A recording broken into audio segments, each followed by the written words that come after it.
نحمد و نصلی و نسلم علی رسول الکریم اما بعد فاعوذ باللہ من الشیطان الرجیم بسم اللہ الرحمن الرحیم۔ کل ہماری بات مکمل نہیں ہو سکی تھی تو اس کا تھوڑا سا حصہ بھی آج ہے۔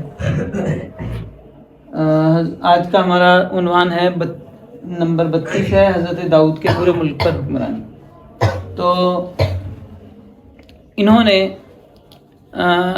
کتاب میں یہ ثابت کرنے کی کوشش کی ہے کہ حضرت طالوت جو تھے وہ حضرت داؤد کے بڑے شدید دشمن تھے، حالانکہ اپنی بیٹی ان کو دی ہوئی تھی، اور اس وجہ سے حضرت داؤد جو ہے کیونکہ سسر صاحب دشمن تھے تو ان کی بیٹی کو بھی چھوڑ کے اور اپنے ملک کو چھوڑ کے دوسری جگہ چلے گئے تھے۔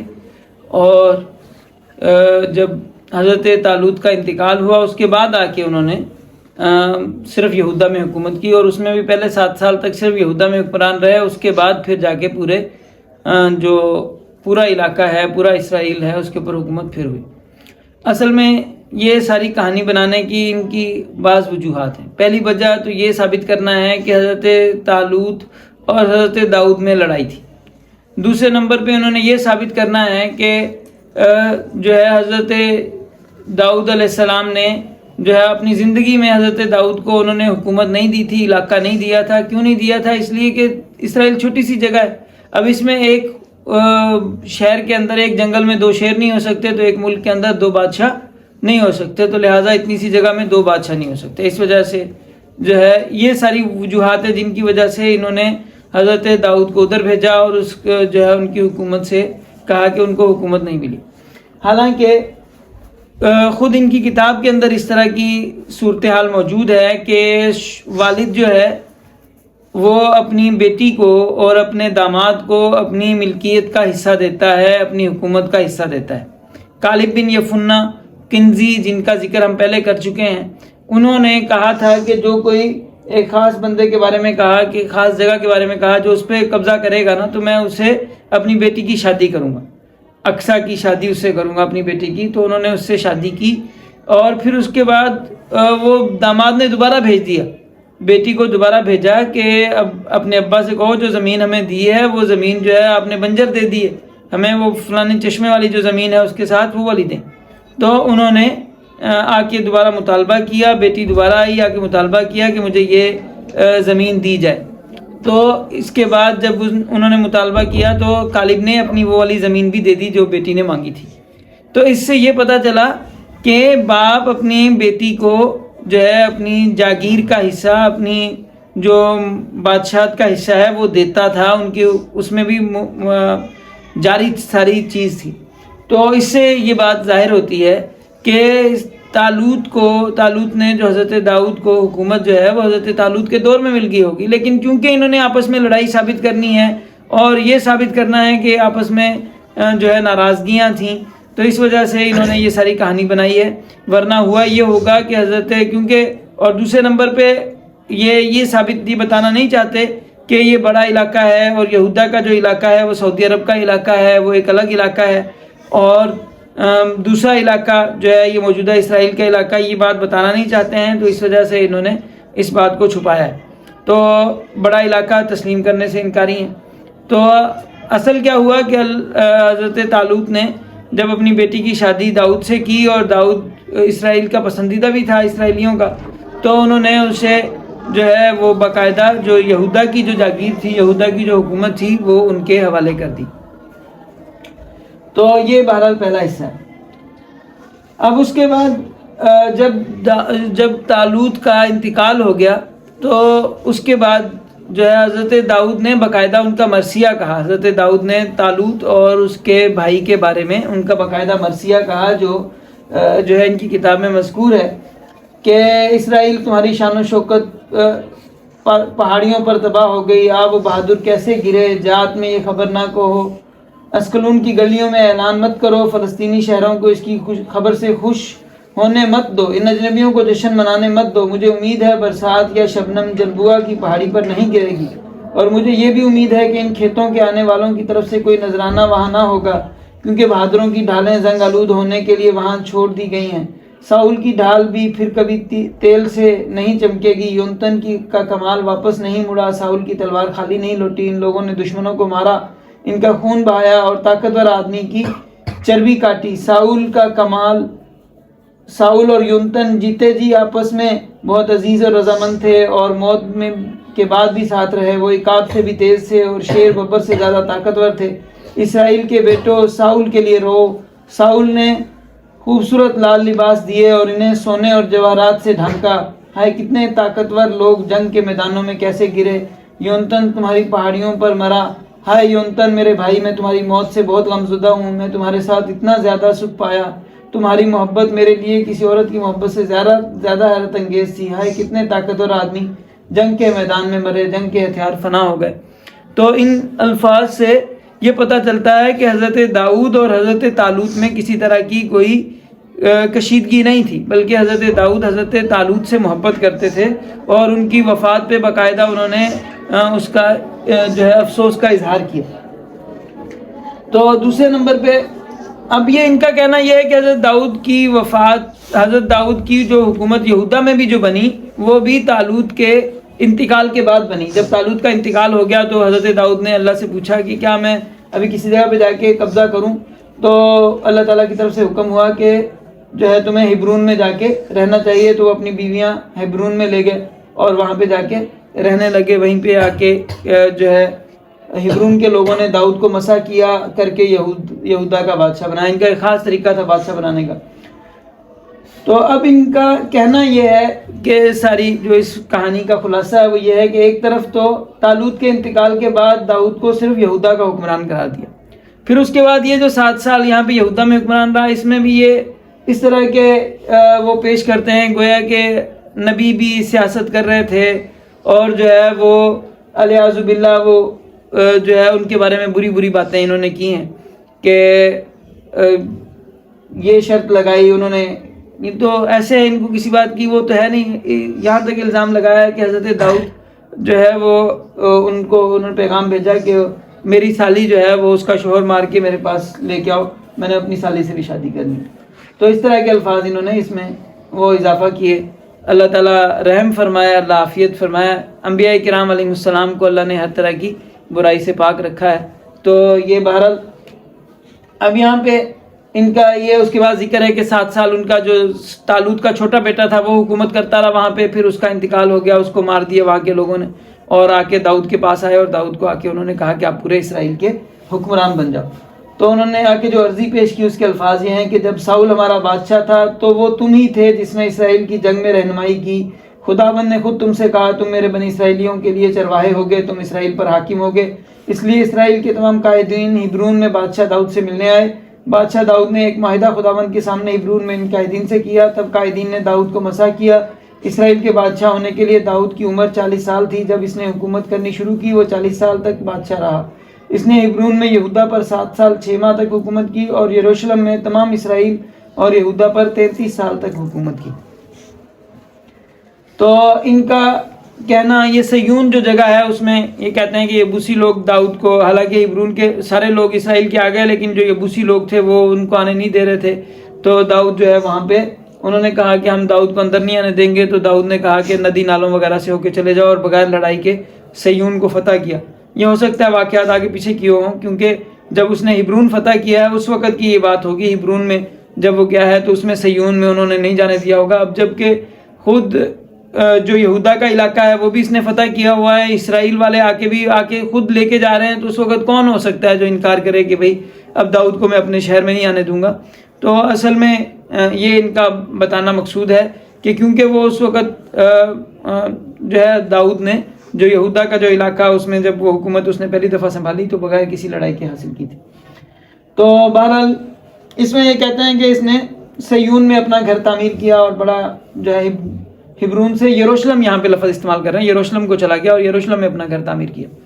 تو کیونکہ یروشلم کا باقاعدہ جو ہے اس میں گھر جو تعمیر کیا ہے، اللہ کا جو گھر بنا ہے وہ حضرت سلیمان علیہ السلام نے بنایا ہے، لیکن یہ یہاں پہ یہ ثابت یہ کرنا چاہتے ہیں کہ جگہ ایک ہی ہے، حرم 2 نہیں تھے، حرم ایک ہی تھا اور وہ یروشلم والا تھا۔ حالانکہ اب اتنے سالوں تک جو ہے اب خداوند کا گھر کہاں پہ تھا؟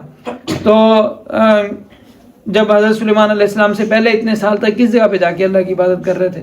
تو اس میں حالانکہ انہوں نے وہ بتایا کہ خیمے کی شکل تھی، آگے پیچھے لے کے جا رہے تھے، لیکن وہ ساری بات ان کی ثابت ہوتی نہیں۔ تو یہاں پہ حضرت داؤد کا جو تعمیر کرنے کا ذکر ہے، وہ کہتے ہیں کہ داؤد نے اپنا گھر تعمیر کیا تھا، اللہ کا گھر تعمیر نہیں کیا تھا۔ یروشلم میں اللہ کا گھر تعمیر کرنے کی اجازت صرف سلیمان کو ملی، اس سے پہلے داؤد کو ملی نہیں۔ اللہ سے انہوں نے اجازت مانگی لیکن انہوں نے جو ہے اسے اجازت نہیں دی، لہذا داؤد نے وہ صنوبر کی اچھی اچھی جو لکڑیاں منگائی تھیں اور دیودار کی جو لکڑیاں منگائی تھیں اچھی اچھی، وہ ساری اپنا گھر تعمیر کرنے کے لیے لگائی تھیں۔ یہاں سے ایک اور بات بھی پتہ چلتی ہے کہ یہ وہ یہاں سے جو اللہ سبحانہ و تعالیٰ نے قرآن پاک میں ارشاد فرمایا ہے کہ جب پہلا وعدہ آیا تو اس کے بعد ہم نے تمہیں جو ہے وہ نواز دیا اور مال و دولت میں بڑھا دیا، تمہارے مجمع کو بڑھا دیا۔ تو یہ بنی اسرائیل قاضیوں کے دور میں خیموں میں رہے، اس وقت تک ان کے پاس کوئی گھر نہیں تھا۔ پکے گھر جو بنانا شروع ہوئے اور گھروں کی جو تعمیر شروع ہوئی، باقاعدہ مال و دولت آئی، وہ حضرت داؤد علیہ السلام کے دور میں آئی۔ تو بہرحال حضرت داؤد علیہ السلام نے ظاہری بات ہے کہ اپنا گھر اللہ کے گھر سے پہلے تعمیر نہیں کیا، تو انہوں نے جو گھر تعمیر کیا وہ گھر جو ہے وہ خانہ کعبہ ہے، اور کیونکہ اسے جو ہے تباہ کر کے گئے تھے، جو مالکی تھے وہ تباہ کر کے گئے تھے، تو اس کو انہوں نے دوبارہ تعمیر کیا۔ تو ان کا کہنا یہ ہے کہ اس نے داؤد نے ارادہ تو کیا تھا اللہ کا گھر بنانے کا، لیکن جو ناتن نبی ہے اس نے اسے بتایا کہ اللہ کی طرف سے وحی ہے۔ ان کے ہاں داؤد نبی نہیں ہے، یہ داؤد کو نبی نہیں مانتے، صرف بادشاہ مانتے۔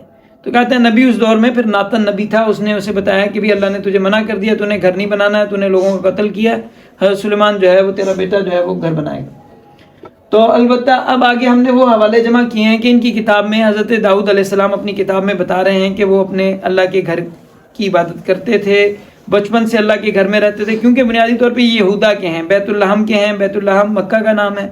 تو بنیادی طور پہ حضرت داؤد علیہ السلام بیت الحم کے تھے اور شروع سے اپنے اللہ کے گھر کی عبادت کرتے تھے۔ تو جب یہ ساؤل کے دور میں ساؤل کے پاس تھے، اس وقت بھی یہ اس وقت کو یاد کرتے ہیں کہ میں کیسے وہاں پہ اپنے اللہ کے گھر کی عبادت کرتا تھا، کیسے لوگوں کو وہاں لے کے جاتا تھا۔ اور اس کے بعد اپنی حکومت کے دور میں بھی اس کا ذکر کرتے ہیں۔ وہ جو عبارتیں ہیں وہ میں نقل کر رہا ہوں۔ ان کے بقول ہیکل جو بنایا ہے وہ کس نے بنایا؟ حضرت سلیمان نے، حضرت داؤد کے بیٹے نے بنایا، حضرت سلیمان حضرت داؤد کے بعد بنایا۔ تو اگر ہیکل جو ہے صرف وہی ہے جو یروشلم والا ہے، اور وہ وہی ہے جو حضرت سلیمان نے بنایا ہے، اس سے پہلے تو وہاں پہ بنا ہی کبھی نہیں، تو پھر حضرت داؤد علیہ السلام کس ہیکل کی بات کر رہے ہیں؟ اب عبارتیں میں آپ کو سناتا ہوں۔ پہلی عبارت ہے، میں تیرا روب مان کر تیری مقدس ہیکل کی طرف رخ کر کے سجدہ کروں گا۔ یہ زبور باب نمبر 5 اور آیت نمبر 7۔ خداوند اپنے مقدس ہیکل میں ہے، زبور باب نمبر 11 آیت نمبر 4۔ اس نے اپنے ہیکل سے میری آواز سنی، زبور باب نمبر 18 آیت نمبر 6۔ اس کے ہیکل میں استفسار کیا کروں، زبور باب نمبر 27 آیت نمبر 4۔ اپنے ہاتھ تیرے ہیکل کی طرف اٹھاؤں، باب نمبر 28 آیت نمبر 2۔ اور اس کے ہیکل میں ہر ایک جلال ہی جلال پکارتا ہے، 29:9۔ اے خداوند تیرے ہیکل کے اندر ہم نے تیری شفقت پر غور کیا، 48:9۔ ہم تیرے گھر کی خوبی سے یعنی تیرے مقدس ہیکل سے آسودہ ہوں گے، 65:4۔ اے خدا قومیں تیری میراث میں گھس آئی ہیں، انہوں نے تیرے مقدس ہیکل کو ناپاک کیا ہے۔ یہ بچپن کی وہ اس کی یادداشتیں ہیں۔ 79:1۔ میں تیرے مقدس ہیکل کی طرف رخ کر کے سجدہ کروں گا، 138:2۔ تو یہ ساری وہ ہیں جس میں ہیکل کا لفظ استعمال ہوا۔ تو ہیکل جو حضرت داؤد استعمال کر رہے ہیں تو مطلب کیا ہے کہ ہیکل موجود ہے۔ دوسرے نمبر پہ جہاں پہ خداوند کے گھر کا ذکر ہے کہ حضرت داؤد اللہ کے گھر کا نام لے رہے ہیں، یہ اس کی عبارتیں بہت زیادہ ہیں، اتنی زیادہ ہیں کہ ایک سلائیڈ میں یہ میں نے تقریباً 10 کے قریب جمع کچھ کی بھی ہیں، لیکن اس سے بہت زیادہ تعداد میں صرف زبور کے اندر اس کے بارے میں آیتیں ہیں جس میں خداوند کے گھر کا ذکر ہے، اور حضرت داؤد علیہ السلام اپنے بچپن کو یاد کرتے ہیں، لوگوں کو وہاں پہ زیارتیں کروانے کا ذکر کرتے ہیں وغیرہ۔ لیکن میں تیری شفقت کی کثرت سے تیرے گھر میں آؤں گا، 5:7۔ میں ہمیشہ خداوند کے گھر میں سکونت کروں گا، 23:6۔ میں عمر بھر خداوند کے گھر میں رہوں گا تاکہ خداوند کے جمال کو دیکھوں، 27:4۔ وہ تیرے گھر کی نعمتوں سے خوب آسودہ ہوں گے، تو ان کو اپنی خوشنودی کے دریا میں سے پلائے گا، 36:8۔ یہ بظاہر خوشنودی کے دریا سے مراد آب زمزم ہے۔ اور ان باتوں کو یاد کر کے میرا دل بھر آتا ہے کہ میں کس طرح عید منانے والی جماعت کو خدا کے گھر لے جاتا تھا اور ہجوم کے ساتھ خداوند کے گھر میں پھرتے تھے۔ وہ اپنے بچپن کو یاد کریں۔ ہم تیرے گھر کی خوبی سے یعنی تیرے مقدس ہیکل سے آسودہ ہوں گے۔ میں سوختنی قربانیاں لے کر تیرے گھر میں داخل ہوں گا، کیونکہ تیرے گھر کی غیرت مجھے کھا گئی. یہ مختلف آیتیں ہیں جو میں پڑھ رہا ہوں. مبارک ہے وہ جو تیرے گھر میں رہتے ہیں, تیری شہادتیں بالکل سچی ہیں, خداوند عبدالآباد کے لیے قدوسیت تیرے گھر کو زیبا ہے. تو عبدالآباد کے لیے قدوسیت اس گھر کو زیبا ہے جو کہ حضرت داؤد کے دور میں موجود تھا. تو یہ جو ہے زبور کی وہی بات ہے. اب زبور میں جا بجا جو الفاظ ہیں, آپ صلی اللہ علیہ وسلم کے لفظ محمد کے معنی ہے ستائش اور تعریف. اب انہوں نے آپ صلی اللہ علیہ وسلم کا نام جہاں جہاں پہ اس کے معنی کے اندر تبدیل کر دیا, تو اس کو حمد اور ستائش کے ساتھ ذکر کرتے ہیں. تو وہ تو ایک لمبا وہ ہے, اس میں صرف میں ایک چیپٹر جو ہے آپ کو پڑھ کے سنانا چاہوں گا. اس میں جہاں پہ اس طرح کی جو بات ہے جس میں وہ حضرت جناب نبی کریم صلی اللہ علیہ وسلم کی مدح کر رہے ہیں, تو وہاں پہ یہ حاشیے میں لکھ دیتے ہیں کہ یہ اصل میں کسی فلانے نے داؤد کے بارے میں قصیدہ کہا تھا. تو البتہ جو الفاظ ہیں وہ میں آپ کو پڑھ کے سناتا ہوں.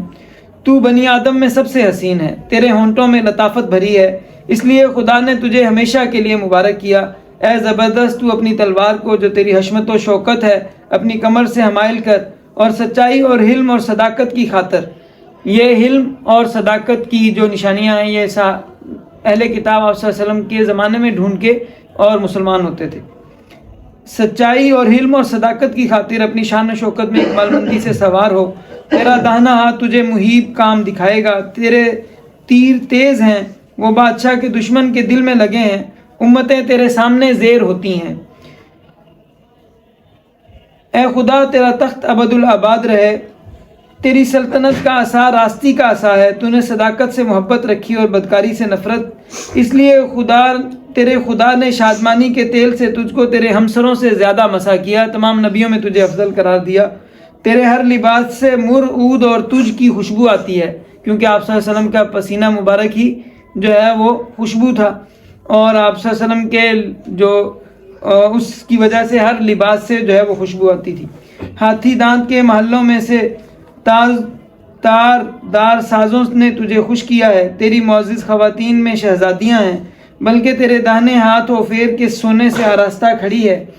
اے بیٹی سن, غور کر اور کان لگا, اپنی قوم اور اپنے باپ کے گھر کو بھول جا کہ شہزادی جو ہے وہ تیرے نکاح میں آئے گی.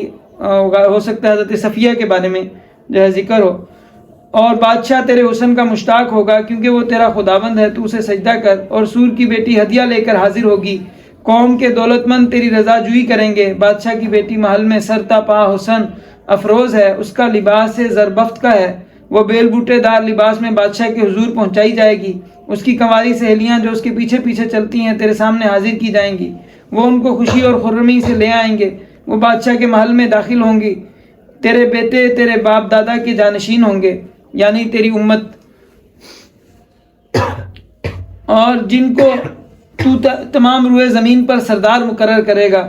میں تیرے نام کی یاد کو نسل در نسل قائم رکھوں گا, اس لیے امتیں عبدالآباد تیری شکر گزاری کریں گی. خدا یہ باب, اسی طرح اور بہت سارے باب ہیں کہ جس کے اندر جناب نبی کریم صلی اللہ علیہ وسلم اور آپ صلی اللہ علیہ وسلم کی امت کی جو ہے وہ خوبیاں بیان کی گئی ہیں اور ان کے بارے میں مدح ثنائی کی گئی. تو بہرحال ان کا جو اس سارے اس میں حضرت داؤد علیہ السلام حضرت طالوت علیہ السلام کے ساتھ جو بغض ہے اس کی بنیادی وجہ یہ ہے کہ وہ لاوی قبیلے سے نہیں ہیں, اور لاوی قبیلہ جو ہے وہ کتاب کا لکھنے والا ہے, جن کے بارے میں اللہ تعالیٰ نے ارشاد فرمایا یکتبون الکتاب بایدیہم ثم یقولون ھذا من عند اللہ, اپنے ہاتھ سے لکھ کے اللہ کی طرف منسوب کر دیتے ہیں. تو بہرحال اللہ تعالیٰ ہمیں جناب نبی کریم صلی اللہ علیہ وسلم کی صورت سیرت اور آپ صلی اللہ علیہ وسلم کی زندگی کے مطابق اپنی زندگی کو ڈھالنے کی توفیق عطا فرمائے. وآخر دعوانا الحمدللہ رب العالمین.